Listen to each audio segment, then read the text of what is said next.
Paqja dhe bekimet e Zotit qofshin mbi ju. Miq të nderuar, fëmia është dhurata më e bukur që Zoti I dhuron një çifti. Qysh prej ditëve të para të shtatëzënisë hapet një faqe e re në jetën e të dy prindërve të ardhshëm dhe që të dy, e sidomos nëna, përjetojnë një gjë shumë hyjnore, lidhen me fëmijën, emocionalisht e psiqikisht. Dihet se që të dy kanë nevojë për mbështetje, qoftë edhe nga dikush I jashtëm. Për të na këshilluar për një shtatëzëni sa më të shëndetshme në procesin e ardhjes në jetë, një qenjeje të re, në studio kemi doktoreshën Samire Ademi Lutolli, ginekologe dhe obstetre, specialiste në subspecializim për sterilitet, kandidate për doktoratur.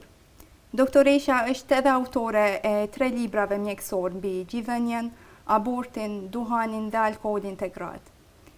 Doktoresh, ju uroj mirë se ardhje, faleminderit që keni ndarë kohë për neve. Faleminderit për ftesën. Doktoresh, e dim se qysh se nënat mbesin shtatzën, një jetë e re fillon për të dy dhe pësojnë ndryshimet shumëta, si emocionale, ashtu edhe fizike. Si ballafaqojnë gratë këto ndryshime? Natyrisht, shtatzania është një dhuratë, domethënë një bekim, të cilin jo çdo kush mund ta përjetoj. Është një periudhë në të cilën ndodhin ndryshime, edhe fizike, edhe emocionale. Gjithsesi këto ndryshime janë fiziologjike, të zakonshme, të njohura dhe të kuptueshme, por gjithsesi duhet ta kuptojmë se shtatzania nuk është sëmundje, por është një gjendje normale. Duke njohur këtë fakt, e dim që në shtatzani shumë gra kalojnë edhe disa pengesa, probleme, shqetësime, cilat ndonjëherë mund t'i kuptojmë edhe si problematike. Është mirë që para se të ngelet shtatzani grua, që bashkarisht me bashkëshortin dhe me familjarët, nëse është e nevojshme, që të këshillohet, që të përgatitet, të informohet, në mënyrë që çdo ndryshim ta kuptoj, ta perceptoj dhe ta përjetoj, domethënë shumë më lehtë. Gjithsesi kjo kuptohet që është një sfidë dhe duhet njohur trupin, duhet dëgjuar trupin dhe duhet ditur cilat ndryshime do të ndodhin. Gjithsesi ka rëndësi që nëse një shtatzani është e planifikuar apo domethënë është e dëshiruar apo jo. Për një grua që ka planifikuar shtatzanin dhe e cila është e parapërgatitur, është e informuar mirë dhe është e përgatitur edhe me pjesën mjekësore, domethënë me vizitat e mëparshme, me informacione që duhet I ketë në mënyrë që të presë asnjë gjë të mos I vijë si befasi dhe të mos t'i duket e panjohur, por çdo gjë t'i duket ta pres në mënyrë të natyrshme, është e rëndësishme që ajo shtatzani të jetë e dëshiruar. Sepse në momentin e parë që kuptohet që gruaja ka ngel shtatzanë, është një lajm shumë I mirë, është një përjetim shumë I veçantë. Domethënë pjesa e parë e shtatzanisë kuptohet më shumë si një eufori. Edhe nëse gruaja sado që t'jetë e përgatitur, ajo do ta kuptojë si një lajm që asnjëherë më parë nuk e ka përjetuar. Dhe ndoshta asnjëherë tjetër nuk do të përsëritet më në të njëjtën mënyrë. Çdo krijesë një herë krijohet dhe jeton në këtë botë dhe jeta fillon që aty. Domethënë që në barkun e nënës. Shumë njerëz kur llogarisin, domethënë jetën e tyre dhe shëndetin e tyre mendojnë domethënë që nga lindja ose që kur ka filluar të jetë I vetëdijshëm dhe të kujdeset për shëndetin e tij, për ushqimin, për aktivitetet e tjera, ndërkohë që nuk llogarisim edhe jetën që ka pasur brenda barkut të nënës. Kur nëna I ka ofruar më të mirën e mundshme, domethënë ushqimet, qetësinë, ato këngët e bukura, domethënë që I ka dëgjuar në barkun e nënës, kështu që aty fillon formimi I asaj krijese. Prandaj duhet të them që e theksoj këtë që shtatzania duhet jetë e dëshiruar, në mënyrë që ta shijojë gruaja dhe ta shijojë domethënë edhe bashkëshorti dhe anëtarët e tjerë të familjes. Me fillimin e shtatzanisë ajo mund të ndjejë, megjithatë mund të ndjejë ndryshime emocionale, sepse është një ngjarje. Dhe ajo që me fillim nuk ndjen ndonjë ndryshim të dukshëm, të kapshëm, përveç mund të ndjejë disa disa shqetësime me të vjella, me mundime e tjerë, por që në përgjithësi është më shumë eufori. Më shumë një ngjarje ose një pyetje që një gjendje që gruan mund ta çojë në atë çfarë tash, çfarë tani. Ja arrita, u bë, por çfarë tani. Ndërsa periudha e dytë është ajo që kur vetë se fillojnë dhe mbarojnë ato shqetësime që kishte në trimestrin e parë, në pjesën e parë të shtatzanisë, tani ajo fillon vërtet ta shijoj. Përse? Sepse jo vetëm që shqetësimet fizike fillojnë të zbuten, por që ajo fillon edhe të ndjej ndryshimet fizike në trup dhe të ndjej të lëvizjet e bebit, që kur të shkon në vizita në ekografi, të shoh pjesët e trupit të bebes, strukturat e formuara të bebit, kështu që ajo do ta shijoj, do ta ndjej. Do të jetë një film i veçantë. Dhe çdo moment duhet ta shijoj, çdo moment sepse nuk përsëritet më. Sidomos nëse është fjala për një shtatzani, të shëndetshme. Në periudhën e tretë, atëherë kur veç se gruaja rëndohet fizikisht, kur fillojnë dhe përgatitjet për lindje, gruaja fillon dhe do të ndjejë një lloj stresi të brendshëm, një lloj panike, se si do a do di, të shkojë në kohën e duhur për të lindur, si do të lind, ku do të lind, lindin pyetjet. Dhe lindin pyetje për cilat duhet gjej përgjigje, duhet bëj shumë mënyrë konstruktive të bëj përgjigjet. Të përgatitet për lindjen, të përgatitet për ushqyerjen me gjy dhe të përgatitet për prindërimin patjetër. Kështu që këto ndryshime, sado që ne mund t'i kuptojmë shumë zakonshme, megjithatë janë një sfidë për gruan. Por është shumë e rëndësishme që gruaja të hyjë në shtatzani informuar dhe që t'i ofrohet përkrahje edhe nga familjarët, por edhe nga stafi mjekësor, në mënyrë që gruaja ta përballojë dhe gruaja ta kalojë dhe ta përjetojë si një periudhë, një përvojë shumë të bukur dhe jo një përvojë me sfida ose një përvojë me sprova.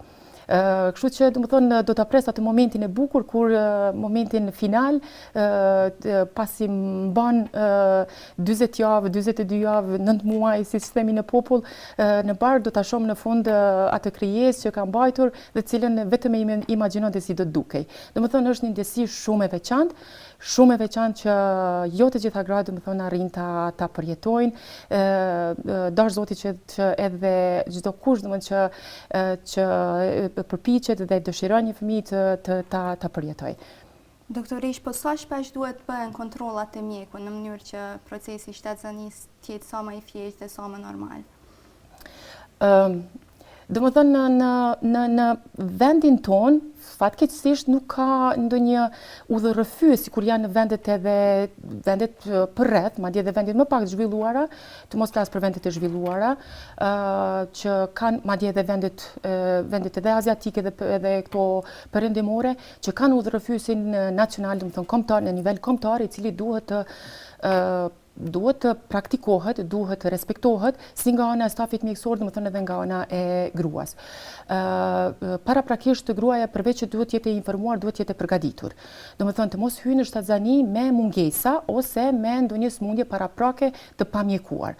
Në mënyrë që shtatzania të mos i rëndojë gjendjen, ose të mos jetë shkaktar që ose të humbet shtatzania ose ajo sëmundje të rëndohet për shkak të shtatzanisë. Kështu që duhet jetë paraprakisht duhet të bëj një vizitë, minimumi të bëj një vizitë 3 muaj përpara se të planifikoj shtatzanin, që të marr vitaminat e nevojshme, që janë të nevojshme për zhvillimin normal të fëmijës dhe që gruaja të mos ketë, si për shembull, të mos ketë një anemi të mundshme, që të mos ketë ndonjë mungesë të vitaminës D ose të mungesa të tjera, dhe në këtë mënyrë që të ketë në kohë të mjaftueshme që t'i kompensojë, që t'i mbush ato rezerva dhe që të jetë që të shtatzanin ta kaloj pa një periudhë të vështirë, si për shembull anemi, e cila edhe më shumë mund ta rëndojë këtë gjendje dhe shtatzania mund t'i bëhet e vështirë. Madje mund të ketë edhe komplikacione dhe edhe për nënën edhe për bebin. Qëllimi i gjithë këtyre shërbimeve dhe gjithë këtyre shërbime parandaluese ose përgatitore duhet jenë që gruaja të hyjë në shtatzani e shëndetshme dhe e përgatitur. Pastaj nuk duhet pres, domethënë që të shkoj vonë, por nuk duhet të shkoj edhe shumë herët. Nuk duhet të shkoj shumë herët sepse e parë që presim ne nga mjeku duhet ta presim ta bëjnë një ekografi dhe ta shohim bebin. Megjithatë nuk mund të shihet shumë herët. Kështu që nuk duhet të ngutemi, nuk duhet të nxitohemi, ose nuk duhet të vonohemi shumë, sepse në ndërkohë mund të kemi anashkaluar dhe mund të kemi kaluar një periudhë e cila do të ishte shumë e rëndësishme që të zbulojmë disa probleme ose disa anomali, të cilat ose mund të ishin të trajtueshme ose do të merreshin parasysh që në stadiet të avancuara nuk kemi duart e lidhura dhe nuk mund të bëjmë ndonjë gjë konkrete. Ka shumë gra që shkojnë madje vizitën e parë dhe të fundit e kanë kur shkojnë në lindje, që është ende e papranueshme, domethënë që në kohën tonë të ketë raste të tilla. Ose e pafalshme, nuk mund të them sepse është edhe shërbimi shëndetësor i tillë ndoshta që nuk ja mundson rruga, banimi etj, por ose kushtet e gruas, kështu që duhet të them që nuk duhet të nxitojmë që të shkojmë herët, nuk duhet të vonohemi që të shkojmë dhe duhet i respektojmë rekomandimet e mjekëve si për kontrollat ginekologjike dhe për kontrollat e ekografisë. Nuk është e thënë që të bëhen shumë vizita ekografike në mënyrë që të dëshmohet se një shtatzani është gjithçka në rregull. Dhe në vendet më të zhvilluara ekografi bëhen 4 deri në 5, madje në disa vende dhe vetëm 3 ekografi gjatë gjithë shtatzanisë. Por gjithmonë flasim për një grua e cila është e shëndetshme ose një grua e cila është e kontrolluar, domethënë vazhdimisht dhe e cila ndjek rekomandimet dhe udhëzimet e duhura. Përgjithsisht duhen rreth 9 vizita në kuadër të tyre, domethënë 4-5 duhet jenë vizita me ultrazë, domethënë me ekografi. Vizita ekografike të cilat nuk duhen të asesi, domethënë të anashkalohen ose të humbet koha, periudha e duhur, momenti i duhur kur duhet bëhen. Domethënë është e rekomandueshme që të bëhet në javën vizita e parë ekografike në javën e 7 deri në javën e 8 në mënyrë që të shihet nëse shtatzania është brenda mitrës. Pastaj, ajo që është nga më të rëndësishmet, ekografia, vizita ekografike në rreth javës e 12 plus minus, ku bëhet një screening, domethënë bëhet një vizitë e detajuar për sa i përket ndryshimeve që mund të paraqitet ndryshimeve anomalive, ndryshimeve gjenetike të fëmijës dhe zhvillimit të fëmijës në bazë të këtyre ndryshimeve. Vizita tjetër ekografike rreth javës 20 plus minus 2 deri në 4 javë, por që vizita tjetër është vizita në javën e 32, kur atëherë afrohet koha e lindjes dhe të vlerësohen domethënë parametrat e bebit nëse është e mundshme domethënë që të planifikohet një lindje normale ose eventualisht një lindje me operacion, kështu që domethënë të merren parasysh konditat për planifikim të lindjes. Ndërsa vizitat e tjera të gjitha duhet të jenë vizita ginekologjike dhe këshilluese në mënyrë që gruaja të sjell të dhënat aktuale, domethënë sipas periudhës së shtatzanisë, sipas stadeve të shtatzanisë dhe sipas nevojës. Për shembull, një grua është mirë që para se të shkojë në vizitën e parë tek mjeku që ta ketë grupin e gjakut. Nëse ose të ketë një hemogram, një pasqyrë të gjakut, në mënyrë që të ketë një plan më afatgjatë për atë grua dhe të merren parasysh nëse ajo grua është përbën një faktor rreziku ose një kandidat, domethënë me rrezik për zhvillimin e sëmundjeve të tjera, ose për shembull nëse ajo grua ka epilepsi, duhet që të ketë trajtimin, mjekimin, të ndrohet mjekimi për të marrë mjekimet që janë të pranueshme, domethënë dhe që nuk kanë efekte për bebin. Prandaj them se duhet mos ajo pjesa para se të lajmërohet tek mjeku është shumë e rëndësishme. Para se të ngelet domethënë shtatzon është shumë e rëndësishme. Pastaj nëse nuk e kemi bër, është mirë që domethënë që në vizitën e parë ti themi të gjitha të dhënat mjekut dhe ginekolog dhe eventualisht mjekut specialist të fushës nëse gruaja ka sëmundje bashkëekzistuese dhe që të marrë mjekimin e duhur, mjekimin adekuat dhe që të bëjë me kohë të gjitha parandalimin. Gjithë kjo është qëllimi që të kemi një shtatzani, një grua me shtatzani shtatzani të shëndetshme, që të pengojmë eventualisht paraqitjen e sëmundjeve dhe që të mjekojmë sëmundjet ekzistuese, sepse dhe një grua e cila mund të ketë sëmundjet e tjera ekzistuese mund të kalojë një shtatzani pa probleme, në qoftë se është ndiqet rregullisht dhe ndjek dhe trajtohet në mënyrë të adekuate, dhe tjetra që të ofrohet një këshillim dhe të ofrohet një informim lidhe me gjithë procedurat, domethënë edhe të shtatzanisë, por edhe të procesit të lindjes dhe të zgjidhënies. Domethënë ku të lajmërohet, kur duhet të lajmërohet te mjeku, çfarë duhet marrë me vete, ku duhet bëhet procesi i lindjes, si duhet merret, domethënë kur duhet merret bebi për herë të parë vendoset në gjë, si duhet priten ndryshimet e paslindjes dhe gjitha këto informacione që gruaja të jetë të përgatitur. Doktoresh, patjetër se në një shtatzani të shëndetshme luan rol edhe mënyra e shëndetshme e jetës. Sa është i rëndësishëm aktiviteti fizik gjatë shtatzanisë? Po themi se shtatzania është një gjendje normale, domethënë një gjendje fiziologjike. Ashtu sikur ka jetuar një grua shtatzon përpara shtatzanisë, ashtu duhet vazhdojë edhe të jetojë.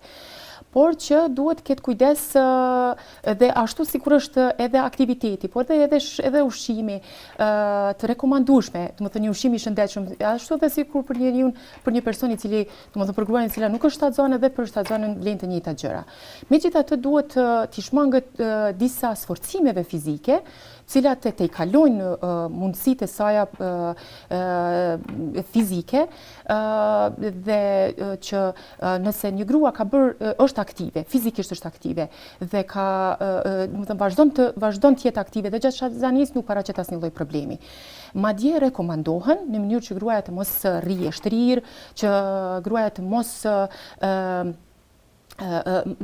mos kaloj kohën duke i favorizuar disa paraqitjen e venave, për shembull duke ndenjur shtrirë, ose paraqitjen duke mos u kujdesur me dietën, duke paraqitjen e sëmundjeve si hipertensioni, domethënë ose ndryshimeve të kolesterolit në gjak e tjerë.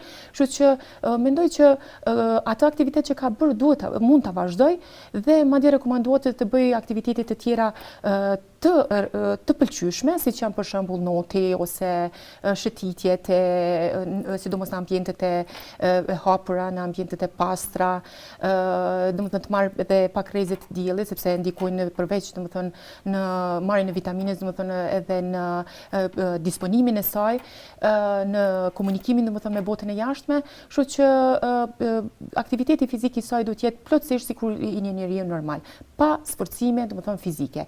Megjithatë, edhe pse pothuajse në gjitha vendet përreth aplikohen shkollat ose kurset e përgatitjes, domethënë gjatë shtatzanisë dhe përgatitjes për lindje, ne nuk i kemi ato. Megjithatë, rekomandohen, domethënë ne kemi qasjen në internet dhe kemi mjaft informacione që të bëhen aktivitete fizike ose lëvizje fizike të pëlqyeshme për shtatzani, siç janë për shembull lëvizjet e frymarrjes ose lëvizjet ose domethënë disa forma të lëvizjeve me topin pilates dhe forma të tjera domethënë të lëvizjeve të cilat atë përgatisin konstruktin e saj trupor dhe muskujt, përgatisin menaxhimin domethënë të frymarrjes, që është shumë e rëndësishme gjatë lindjes, kështu që madje aktiviteti fizik edhe rekomandohet.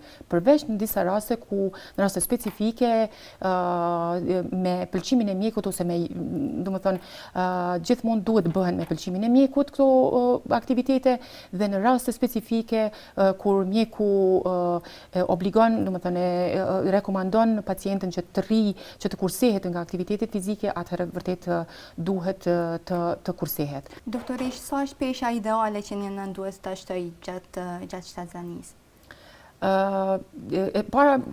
Më e mira është që të hymë në shtatzani domethënë në një peshë ideale. Domethënë nuk është gjithmonë tregues ose nuk është gjithmonë e prerë qartë, nëse duhet shtoj 12 kg apo 15 kg. Për një grua që shton 18 kg dhe e cila ka qenë dopët është ndryshe. Dhe për një grua e cila ka peshë, për shembull, për një grua që është me mbi peshë, ka mbi 80 kg dhe shton 15 kg dhe 15 kg ndoshta për atë do të jenë rëndesë për të. Kështu që kjo është pak a shumë relative, megjithatë duhet kemi kujdes që të mos shtojmë e shumta, domethënë mbi 15 kg. Gjithsesi ka rëndësi ajo pesha me të cilën hym në shtatzani dhe që të kujdesemi që të kemi një dietë të shëndetshme, të ekuilibruar, të bogatshme, domethënë të pasur me minerale dhe vitaminat e nevojshme për shtatzani, sepse ka gra të cilat shumë pak shtojnë peshë, ndërkohë që lindin një fëmijë me peshë normale. Ndërkohë që një grua e cila mund të shtojë shumë peshë, mund të lindë një fëmijë me peshë shumë të ulët. Po e marrim si shembull një grua me sëmundjen e sheqerit ose me diabet, ato zakonisht kanë një peshë të shtuar, ose edhe në sëmundjet që kanë hipertension, dhe ndërkohë që ato shtojnë peshë, sikur domethënë me sëmundjen e sheqerit, shtojnë peshë, por fëmijët lindin me nën peshë. Çka do të thotë se vetë sëmundja ndikon që fëmijët të lindin me peshë më të ulët se sa pesha normale e pritur. Gjithsesi them se duhet ketë kujdes në atë që merr, që han dhe pi, për arsye se mund të shtoj për te asaj cilës ajo e përballon. Domethënë gjithmonë është relative pesha ideale. Domethënë s'ka peshë ideale, pesha ideale është për çdo kënd është individuale. Por pesha mbi pesha dhe shtimi i tepërt i peshës, atëherë domethënë nuk është tregues i mirë dhe nuk tregon për një shtatzani të shëndetshme. Por gjithashtu edhe për një grua me nën peshë ose një grua që nuk shton fare peshë, nuk arrin, ndërkohë që në fazën e parë të shtatzanisë arrin të jap materet e nevojshme, materialet të nevojshme bebit, por më vonë vërtet ajo do ta vujë atë, por do ta vujë edhe bebi. Doktoresh, kur jemi te kjo pjesë, Allahu në Kur'an e përmend në kapitullin Maryam e përmend hurmën si një frut veçantë për nënat shtatzana. Megjithse urtësitë e Allahut janë të shumta dhe shumicën prej tyre mundemi edhe mos me ditë, si e shpjegoni ju hurmën si frut i veçantë prej aspektit mjekësor? Hurma historikisht, domethënë edhe që nga popujt e lashtë, domethënë është fruti më i përdorur ose fruti që më shumti e pëlqejnë ose që e njihet në histori. Fruti i cili përmban të gjitha materiet e nevojshme për si ushqim i shëndetshëm, si ushqim i domethënë të nevojshme për të ushqyer. Fruti i hurmës përdoret domethënë edhe si bukë, por edhe si ëmbëlsirë. Domethënë ka vlera të tilla ushqyese, cilat edhe i krijojnë një ndjenje të ngopjes, por edhe krijojnë atë që i jep një burim energjie, një burim furnizim domethënë të materieve të nevojshme që i duheni në shtatzan. Është shumë e rëndësishme që hurmat mund të përdoren gjatë gjithë shtatzanisë, sepse ekzistojnë zëra që të mos përdoren përpara se deri në fazat e fundit të shtatzanisë. Jo, përkundrazi mund të përdoret edhe gjatë fazave të mëhershme të shtatzanisë, madje është e rekomandueshme sepse për vlerat e saj, por në pjesën e fundit, domethënë të shtatzanisë, në muajin e fundit, që nga 36, pra në muajin e fundit të shtatzanisë, madje rekomandohet që të hanë më shumë hurma, ashtu dhe sikur edhe është porosia profetit deri në 7 hurma ka ngrënë gjatë ditës dhe ka thënë se nuk ndjehet uri gjatë që në atë shtëpi ku antarët hanë hurma nuk ndjehet uria. Madje ai ka hapur ditën, ndonjëherë edhe ka mbyllur ditën vetëm me hurma, kështu që kjo tregon se sa vlerë kanë pasur. Madje ata kanë bërë edhe punë shumë të rënda fizike, kanë bërë punë të jashtme dhe ja kanë dalur edhe vetëm me hurma. Hurmat kanë vlera të larta ushqyese, jo vetëm si burim energjisë dhe ngrohtësisë, domethënë të trupit, për t'i dhënë edhe ngrohtësinë e nevojshme, temperaturën e nevojshme trupit, ato kanë edhe kalciumin e nevojshëm, që është shumë i nevojshëm edhe për nënat për ruajtjen e dhëmbëve, dhe ruajtjen e kockave, sepse gjithashtu edhe për zhvillimin e bebit, sidomos të zhvillimit të kockave. Pastaj është një ushqyes i mirë, sidomos për problemet me kapslëk, sepse ka shumë fibra dhe do e mos në praninë të fibrave duhet pihet edhe ujë dhe në këtë mënyrë edhe bëhet një lloj pastrimi i zorëve, çka nëna shtatzon duke qenë se është në efektin e hormoneve, kanë prirje për kapslëk dhe i bëhet e mundshme që me hurmat zorët pastrohen dhe të bëhet një efekt laksativ, domethënë një pastrim i zorëve tek gruaja, e sidomos para lindjes, kur mbushja e zorëve mund ta pengojë lindjen e fëmijës në kanalin e lindjes dhe ajo ndihmon shumë që të pastrohet zora dhe që fëmia të ketë rrugët më të hapura, më të lira.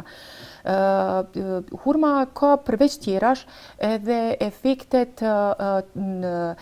të rregullimit të ngërçeve të barkut, që janë të zakonshme domethënë në shtatzani.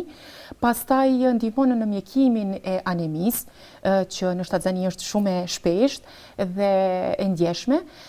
Prandaj nuk përdoret vetëm si ushqim, po përdoret edhe si mjekim. Madje në Shtetet e Bashkuara të Amerikës hurma përpunohet në mënyrë domethënë në fabrikë, në mënyrë industriale, shitet në formë të shisheve të vogla, si booster, për të mjekuar kapslëkun. Madje ajo ka edhe efektet e tjera, domethënë për anemi dhe të tjera. Për efektet e hurmës, për shkak të mineraleve të saj, për shkak të magnezit, pastaj për shkak të kaliumit, për shkak të kalciumit, domethënë gjitha këto ndikojnë që gruaja të përballojë shumë më mirë, domethënë në shtatzani, por edhe procesin e lindjes. Jo më kot, domethënë është edhe përmendur në Kur'an ngjarja me Meriemin dhe porosia që të shkundet pema e hurmës kur ajo ndjente dhimbjet e lindjes, sepse hurmat nxisin kontraksionet e barkut, pra dhimbjet e lindjes, dhe efekti i tyre është që të shkurtoj domethënë kohën e lindjes, kohëzgjatjen e lindjes, që të bëjë dhimbjen më të lehtë, që të përballojë dhimbjen më të lehtë dhe që të ndalohet ose të parandalohet një gjakderdhje e mundshme. Duke qenë se ajo shkakton tkurrjen e mitrës, ajo tkurr edhe enët e gjakut me daljen e fëmijës dhe me gjakderdhje, ndikon që me tkurrjen e mitrës, efekti i hurmës, domethënë me tkurrjen e mitrës të mbyllen edhe enët e gjakut dhe që gruaja të mos gjakderdh. Çka është një rekomandim, domethënë një mënyrë shumë e pëlqyeshme që të aplikohet gratë përpara lindjes edhe gjatë procesit të lindjes. Gjithsesi themi se nuk duhet ne jemi njerëz individual, secili organizëm reagon në mënyrë të veçantë, reagon në mënyrë individuale, por në përgjithësi këtë edhe kanë vërtetuar dhe në Universitetin e Jordanit, kanë bërë një studim me gratë para lindjes, domethënë 4 javë përpara lindjes ju kanë dhënë hurma dhe kanë vërtetuar se gratë të cilat kanë përdorur hurma kanë pasur një lindje shumë më të shkurtër, një kohëzgjatje më të shkurtër, më pak dhimbje dhe sesa ato gratë të cilat nuk kanë përdorur hurma. Dhe që efekti tjetër është që domethënë e mira tjetër është që këto efekte vazhdojnë edhe pas lindjes, duke qenë se zbusin simptomat e depresionit pas lindjes dhe ndihmojnë që të rritet domethënë qumshti i xhirit për të çka e përgatit nënën për ushqyerje të mirë me gjih të fëmijës. Doktorish, e përmendët më herët se shtatzania është një gjendje normale dhe nuk duhet konsiderohet si smundje. Ne e dim se duhani dhe alkooli janë të dëmshëm edhe në gjendjet normale, aq më tepër edhe në shtatzani. A mund të shkaktojë ndonjë çrregullim përdorimi i alkoolit dhe i duhanit te nëna? Kjo gjithmonë është pyetje shumë e mirë. Gjithmonë është pyetje shumë e njohur, domethënë përgjigje shumë e njohur, të gjithë e dinë, dhe po ta përsëris tani unë gjithë e dinë se të pish duhan dhe të pish alkool gjatë shtatzanisë është e dëmshme.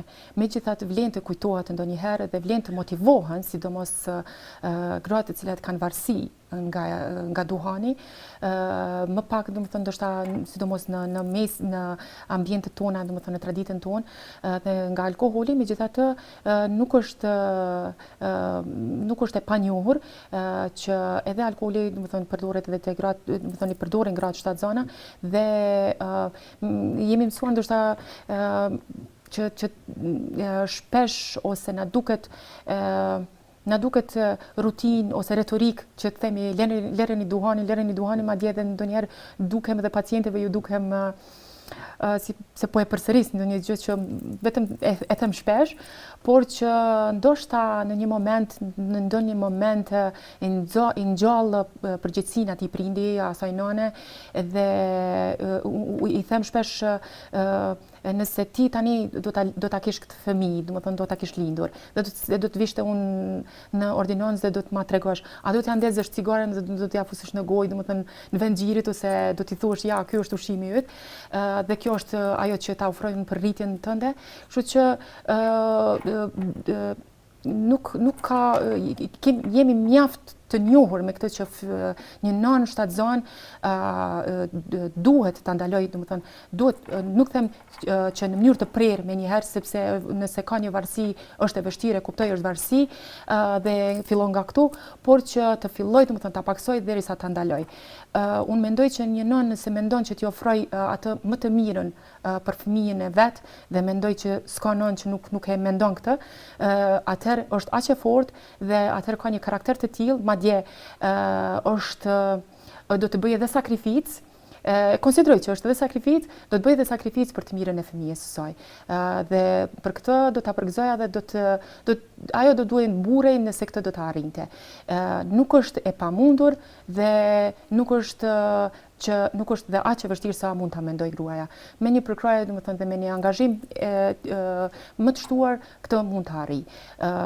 Pasojat e duhanit dhe alkoolit tek fëmia janë të paparashikueshme. Dhe për këto pasoja nëna pastaj do t'i barë gjithë jetën me fëmijën e saj. Dhe atëherë do t'jetë vonë kur ajo do të mendohet dhe atëherë do ta kuptoj atë që i ka ofruar dhe mund të them, domethënë në mënyrë fjalë për fjalë, domethënë që i ka shkaktuar fëmijës së saj dhe ai fëmijë nuk e ka merituar atë. Ai as nuk ka kërkuar që të lind, as nuk ka kërkuar që të ekzistoj, por nuk ka kërkuar që t'ia falim, domethënë një trajtim jo meritor. Për këtë arsye edhe e përmendim shpesh.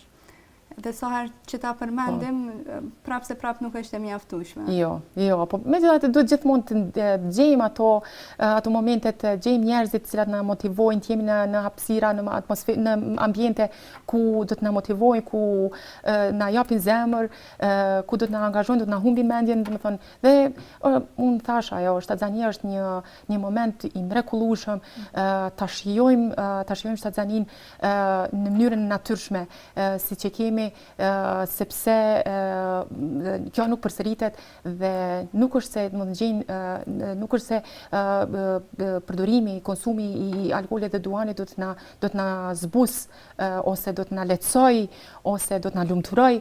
Mendoj që shtatzania dhe kjo dhuratë, ky bekim, kjo begati, domethënë është e veçantë dhe nuk ka nevojë domethënë që të gjejmë prehje ose të gjejmë një qetësim në këto dy gjëra kur kemi mbartim diçka në vete që na fton që të ndihemi që jemi shumë të pasura, jemi të begatuara. Doktoresh, patjetër se një ndër mirësitë më hyjnore me të cilën Allahu e begaton secilin njeri qysh prej fillimit të jetës tij është sigurimi i qumshtit të xhirit. Allahu në Kur'an jo vetëm se e përmend dhe e inkurajon, mirë po lejon edhe angazhimin në një mëndeshje në rast se mungon qumshti i nënës. Si e shpjegoni këtë nga aspekti mjekësor, duke qenë se edhe e keni një libër të botuar lidhur me këtë çështje? Po. Për këtë do të duhet një emision i tërë. Domethënë është folur, flitet dhe gjithmonë ka gjëra shumë për të thënë. Megjithatë, unë do ta prezantoja domethënë një librin tim, të cilin kam botuar në lidhje me gjithënjën, sakrifica për pijen magjike. Kam botuar domethënë dhe për abortin dhe duhanin dhe alkoolin tek femrat. Të gjitha janë domethënë me natyrë për femrën, për gruan dhe për prindrimin, kuptimin domethënë edhe të gjithënjes. Në një kapitull në cilin jam fokusuar në lidhje me efektin, domethënë, ose me gjithënjen, kemi edhe porosin, urdhrin e Zotit në Kur'an në lidhje me gjithënjen. Do ta lexoja në mënyrë që të jem sa më e saktë. Në Kur'an thuhet: nënat le t'u japin gjithë fëmijëve të tyre 2 vjet, për ata që duan t'ia plotësojnë dhënien e xhirit. Babai i fëmijës ka për detyrë, sipas mundësisë së tij, që t'i sigurojë si duhet ushqim dhe veshmbathje. Nuk ngarkohet askush për te mundësisë që ka. Nëna le të mos dëmtohet për shkak të fëmijës së saj, e as babai të mos dëmtohet për shkak të tij. Edhe trashëgimtari ka të njëjta detyrime për të gjitha këto. Por nëse pas këshillimit ata vendosin me pëlqim të ndërsjell që ta ndajnë fëmijën nga xhiri, kjo nuk është gjuna për ata. Po ashtu nuk është gjuna për ju nëse doni t'i gjeni fëmijës suaj ndonjë mendesh me kusht që t'ia jepni atë që keni menduar sipas rregullave. Ta keni frikë Allahun dhe dijeni se Allahu i sheh mirë të gjitha punët që bëni ju. Sura 2, ajeti 233. Me që Zoti na ka krijuar dhe na ka dhënë këtë dhuratë, kemi mbajtur në barkë për 9 muaj. Dhe momentin për ta kapur, për ta parë dhe për ta kapur bebin në krahëror, do të krijoj një ndryshim tërësisht, domethënë, të jetës sonë dhe të bebit. Vetë lidhja e fëmijës, jo vetëm për aspektin shëndetësor, domethënë të vetë efektit të shëndetësore të gjithënjes edhe për nënën, por edhe për fëmijën, si në kuptimin e imunitetit dhe nga sëmundjet infektive, pastaj nga sëmundja e sheqerit dhe sëmundjet e tjera, do të fokusohesha në pjesën emocionale, domethënë, të fëmijës, por edhe të nënës. Gjithmonë çdo kund në botën e zhvilluar i japin rëndësi, domethënë, momentit të parë që quhet ora e artë, kur nëna sapo të lind fëmijën të vendos në gjaks dhe gradualisht, spontanisht, domethënë, fëmia me refleksin e tij do ta kërkojë xhirin dhe do të zhvilloj atë refleks dhe do të filloj me xhirin. Nënat shpeshherë zbrapsen sepse kanë sfida dhe kjo është vërtet një sfidë, por që shumë shpejt me një informim të duhur, me një këshillim të duhur, nënat të cilat do ta kishin bërë edhe përpara lindjes, por edhe me shërbimet patronazh, atëherë ajo do t'ja dalë. Thuhet se s'ka nën që nuk ka gjitë të mjaftueshëm për fëmijën e saj. Janë, domethënë, rrethana specifike, sëmundjet edhe apo thatësirat ose varfëria e skajshme, domethënë, e nënës e tjera, domethënë, familjes që nuk mund të ushqehet nëna paraprakisht, por sipas rekomandimeve, domethënë, të UNICEF-it, sipas një thënie të UNICEF-it, thuhet se rreth 1,5 milion jetë do të kurseheshin sikur duke parandaluar sëmundje të rënda me ushqyerjen me xhi. Dhe revista New Lancet ka dhënë një deklaratë se sikur të ekzistonte një vaksinë e cila do të aplikohej, domethënë, nga goja dhe e cila do të pengonte vdekjen e miliona fëmijëve në vit, dhe që nuk ka efekte anësore dhe është ekonomike, do të praktikohej me njëherë, padyshim. Kjo është mënyra mbrojtëse ideale për shëndetin e shoqërisë dhe të ushqyerit me qumshtin e xhirit është mënyra mbrojtëse më e mirë.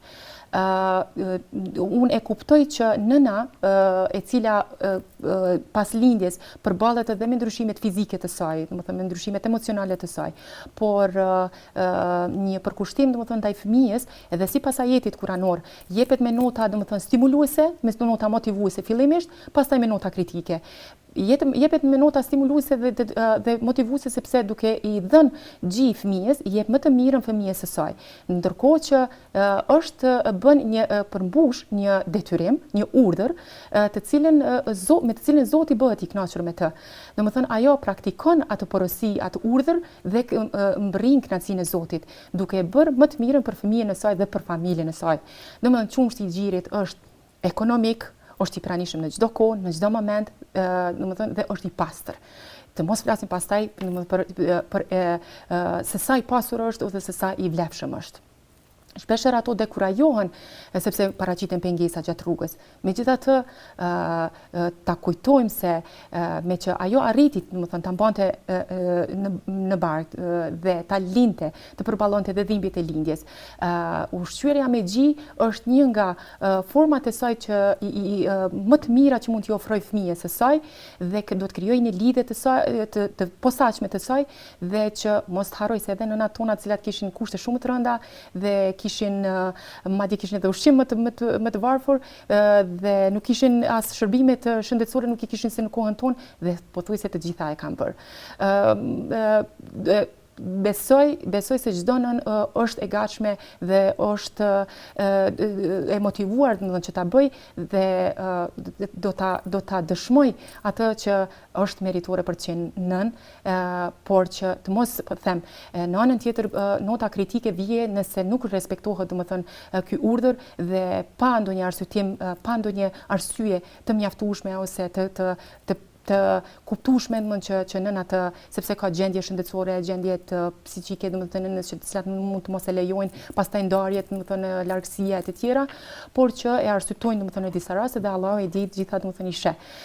Por se sa e rëndësishme është kjo, Zoti e ka bërë, e ka kumtuar domethënë edhe në Kur'an që të t'i obligoj prindrit që të gjejnë edhe një mëndeshën nëse është e pamundur. Madje kjo është të thënë edhe në Kur'an, po ne I shohim jo më larg se sa në Kroaci.